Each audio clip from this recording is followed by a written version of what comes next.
You're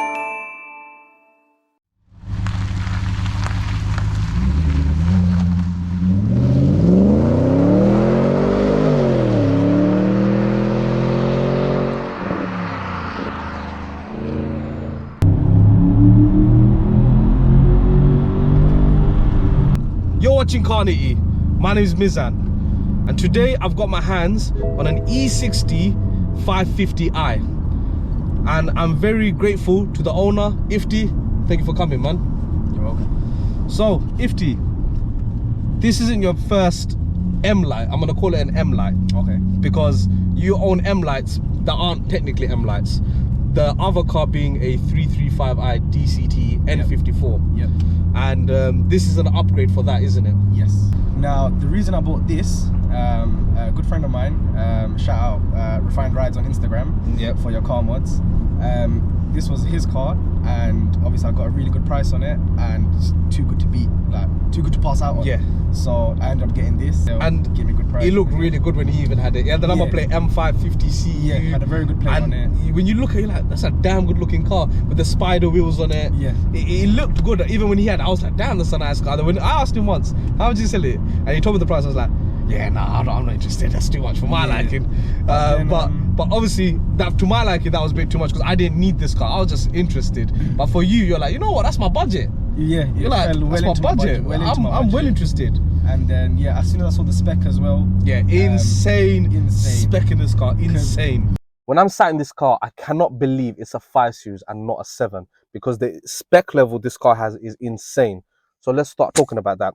We've got a head-up display, which I think is very, very cool, especially for the era of car. Then we've got electric folding wing mirrors, and we've got heat seats for the front passengers, and we've got a sunroof.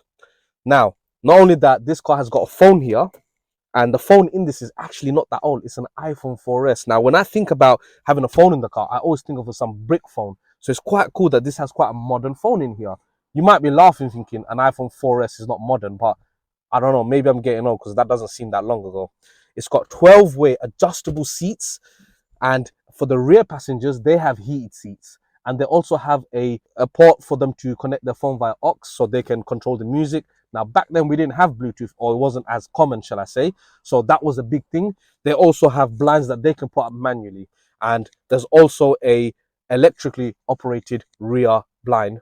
As well as that, there's a ski hatch in the back seat. So this car was spec'd with some sort of winter pack. And one thing I forgot to mention, it's got these pillows, which are OEM. They're not those cheap, tacky ones that people put on their cars. And I'm sure I'm missing more stuff, but the owner's also done a few things. He's added ambient lighting and starlights. And one other thing the owner's done is he's also put in an Android head unit, which sort of gives the functionality of Android Auto and Apple CarPlay wirelessly. And also this car's got quad zone control, so everyone can have their own heating control. Very lovely stuff in a 5 Series. Yeah, I mean, when I first got into cars, it was always power.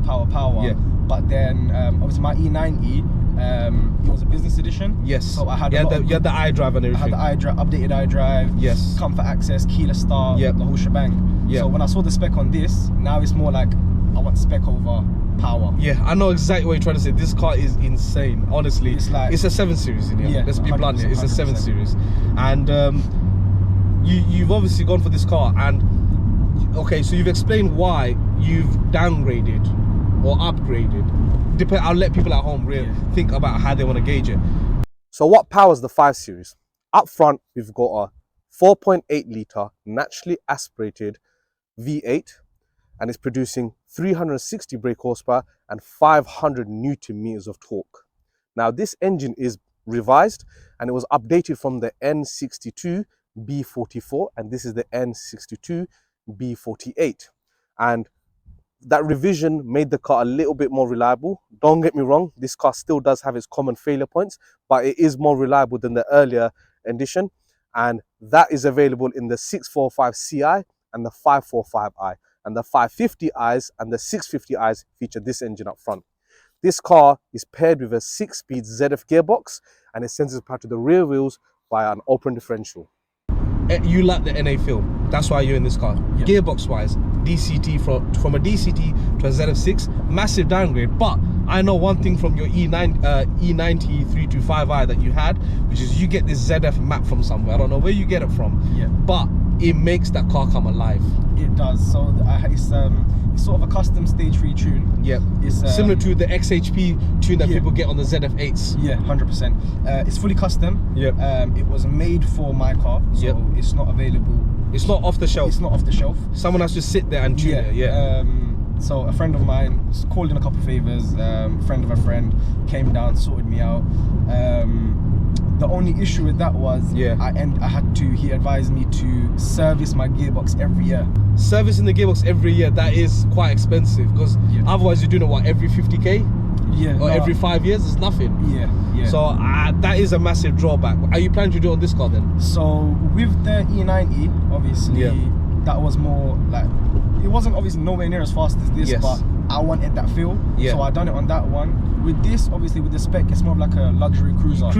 You're not that bothered about it no more. It's like I want to sit back relax when I drive this. 100%. 100%. It's more for the experience. And when you had that E90, I didn't even believe you. When you said to me you got it mapped, and I was like, I don't believe. It's a ZF6. It's a ZF6, man. Stop it, please, just stop it. But then I can't lie. When you did it, everyone was like, I can't believe he's got a ZF6 on it. I was like, multiple people said it. Multiple. At that point, I was like, yeah, he's not lying. He's not lying. That map is special. But if you're telling me you've got to service it every year, yeah, I can't lie. If it was every 2 years, I would have been bearable.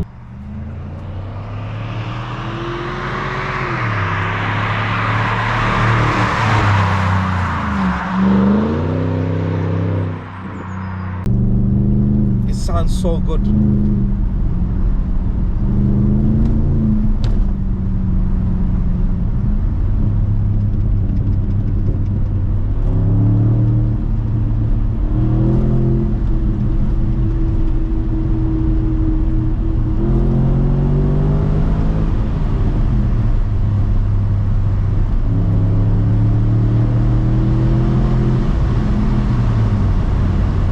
I love how comfortable I am as you're doing that. That is something a bit new to me.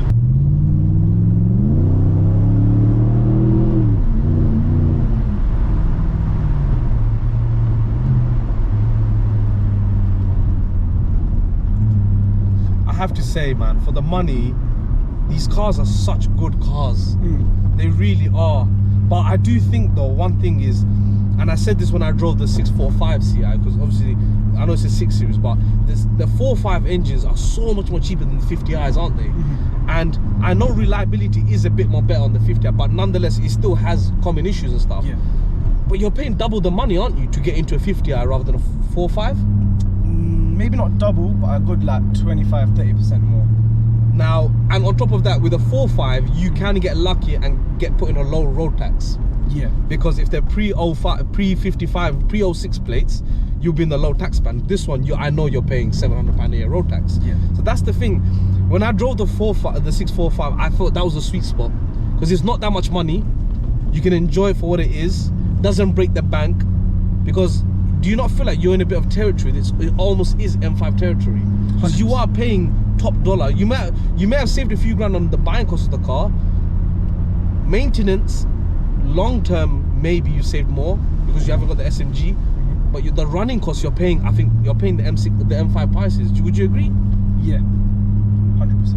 And that's why when I saw this car under its previous owner, and even I said how much is it going for, I was like, I don't know, because it is on the high side, but the spec is what pulls this car. Genuinely speaking, it's insane. I think you might be ready for the M5, you just don't realize it. It's the stigma behind it.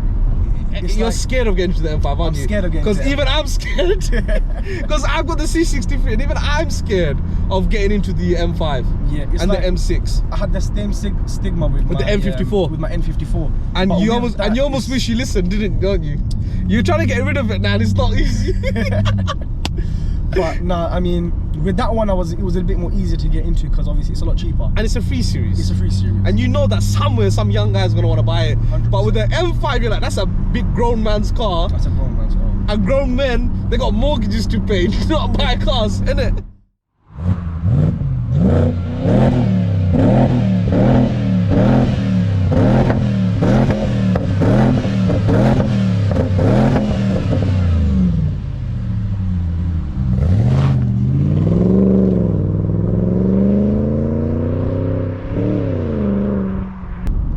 always felt like the N62 has always been a very good baby to the S85, because when you think about it, the M car is a full fat V10, and then you think, what's the baby gonna be?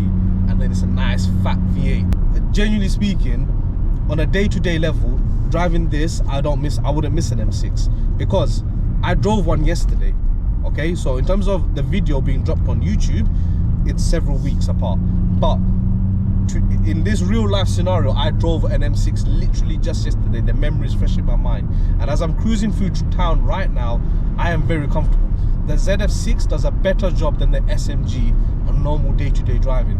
That's why BMW never forced the SMG into the normal day-to-day cars. It was reserved for the high performance cars. So the ZF's doing a better job. In regards to having that power and a little bit of grumble as you go along, this car does the same thing. Yes, it's not the same tone, being a 8-cylinder rather than a 10-cylinder, but nonetheless, you can tell that you're driving something very special, you know? Yeah. And in terms of interior, it's the same, because an E60, an E63, an E64, it's the same interior at the end of the day, isn't it? They're built on the same platform. Yeah. And I honestly can't say, driving at these speeds, I miss the M6. If anything, I think it's better than the M6 because the gearbox is better. This gearbox is suited to what we're doing right now.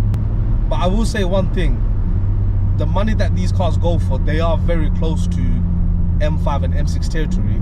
And I mean that specifically about the N62 B48s. I would still stand by the fact that I think that the N62 B44 is the sweet spot. Do you disagree with me on that? I disagree.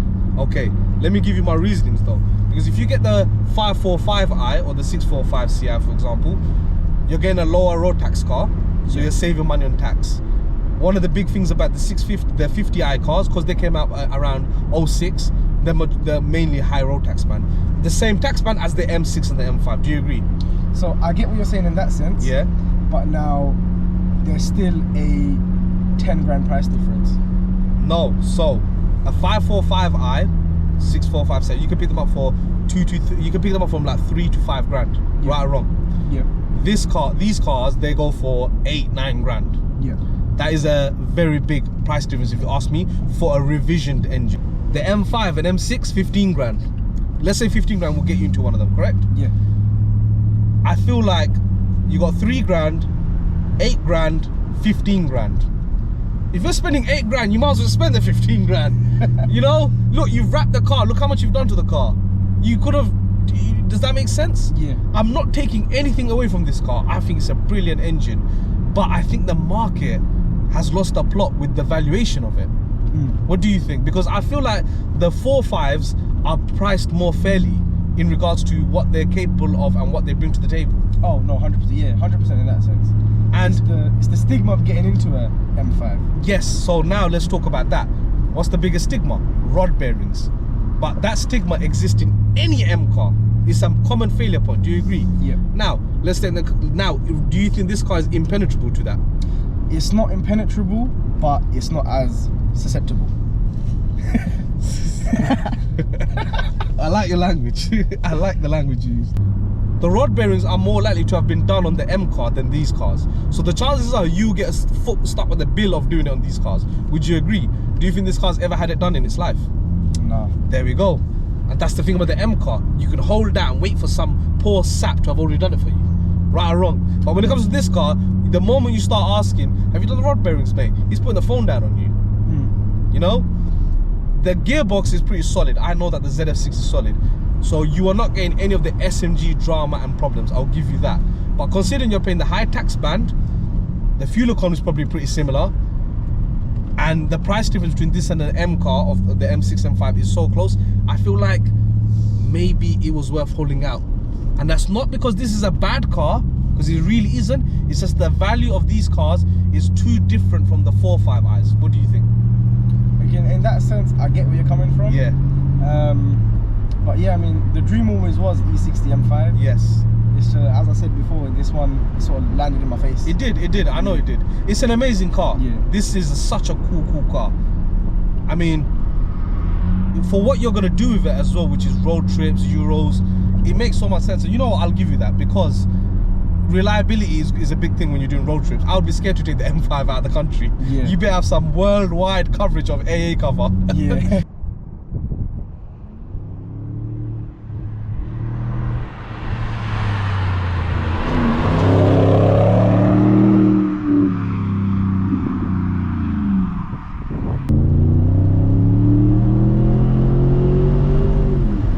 I've got a smile on my face already.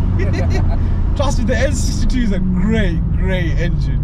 You can't knock it. It's punchy for 350. This is my point. It's not an S engine. It's not the N. You know, it's not an M engine, but it's such a good engine, and it deserves, you know, its accolade. It really does.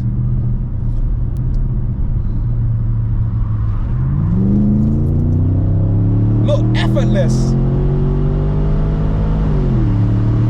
That was absolutely effortless. And you know what? Now that I'm driving it, I do think it's more punchy than the B44. I think top end it's got more torque.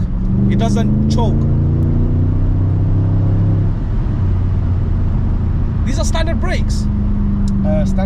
These are very good brakes for the size of the car.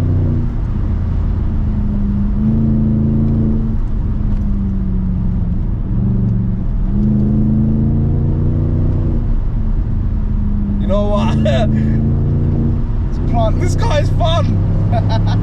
It's fun. I was driving like a 520D a minute ago, but did you see how it suddenly became alive? An M5. It became an M5. Yes, it's not gonna be that raw, punchy. You know what? I can't fault this gearbox.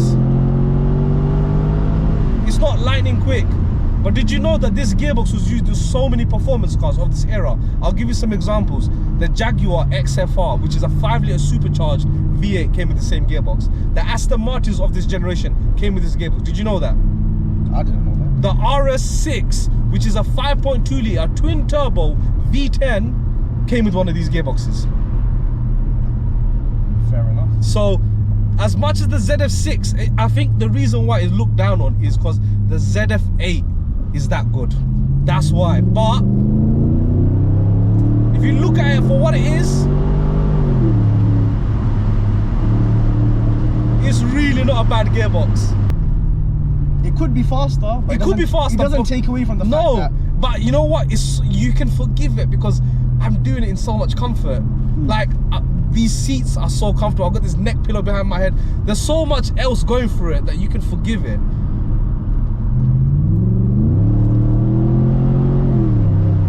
You know what? I think it's wrong to compare this car to the M5. I'm gonna say it right now. Despite having a V8 up front, the 550i finds a way to still be different to its older brother. The S85 V10 is a one-trick pony designed to annihilate the tracks and streets with precision and flair. The N62, however, paired with the ZF6, is more of a cruiser, designed to take you from one end of the country to another in comfort, as well as speed when you come across a twisty road. I have to give props to BMW for being able to create a clear appeal for both cars.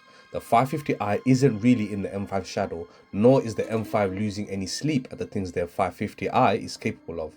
This truly is an M-Lab before the marketing tactics came in, and I do think it's a massive shame these aren't more common on our streets. People do look at the high running cost of the V8 and either hold up for the M car or they go for a 6-cylinder power plant. V8s are the cornerstone of motoring in my view, and the 550 deserves nothing but respect for its class and power. If you like this video, do remember to like, comment, share and subscribe, and we'll see you soon on the next one.